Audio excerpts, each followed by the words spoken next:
Favorites tab can be used to bookmark your frequently used settings so that you can easily return to them. To access your favorites, go to your home screen and tap the Favorites tab.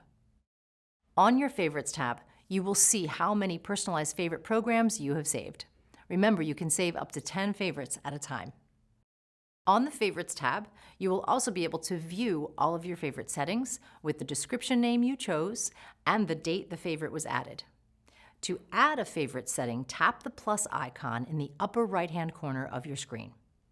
To add your current setting as a favorite, tap plus Add Current Program. You will then be prompted to name that favorite program. You can individualize the name of your favorite based on pain relief or activity, such as back pain or walking. You will then select a color to further personalize your favorite setting. When you're ready to use your favorite program, tap on the desired favorite, followed by Use this program. If at any time you'd like to delete a favorite program, tap the 3 dots on the right side next to that program. Then tap Delete Favorite. It's important to note you can't delete a favorite program that is currently in use.